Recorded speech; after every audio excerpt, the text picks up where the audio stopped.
America అధ్యక్షుడు Donald Trump విధానాలను వ్యతిరేకిస్తూ లండన్, బెర్లిన్ వంటి యూరోపియన్ నగరాల్లో కూడా నిరసనలు జరిగాయి. ట్రంప్ ఒక రాజ్యాంగ సంక్షోభాన్ని సృష్టించారని, ఆయన ఒక పిచ్చివాడని బెర్లిన్ కు చెందిన ఒక ఉద్యోగ విరమణ పొందిన వ్యక్తి విమర్శించారు. ప్రభుత్వాన్ని కుదించడం, ఏకపక్షంగా సాంప్రదాయబద్ధ విలువలను అమలు చేయడం, స్నేహపూర్వక దేశాలపై వాణిజ్యపరంగా ఒత్తిడి తేవడం వంటి చర్యలతో ట్రంప్ చాలా మంది అమెరికన్ల ఆగ్రహానికి కూడా గురయ్యారని, స్టాక్ మార్కెట్లు పతనమయ్యేలా చేశారని నిరసనకారులు మండిపడుతున్నారు.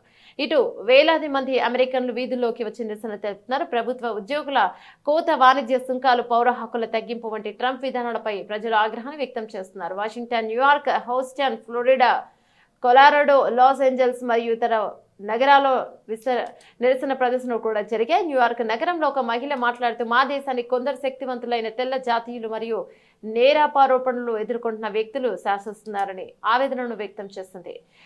ఈ ప్రభుత్వం దేశానికి నష్టం కలిగిస్తోందని నిరసనకారులు ఆరోపించారు. లాస్ ఏంజల్స్ లో ఒక మహిళ get out of my uterus అనే సందేశంతో ట్రంప్ యొక్క గర్భస్రావ వ్యతిరేక విధానాలను నిరసించారు. డెన్వర్ నగరంలో ఒక నిరసన కాండను నో కింగ్ ఫర్ యుఎస్ఏ అనే ప్లకార్డును ప్రదర్శించారు.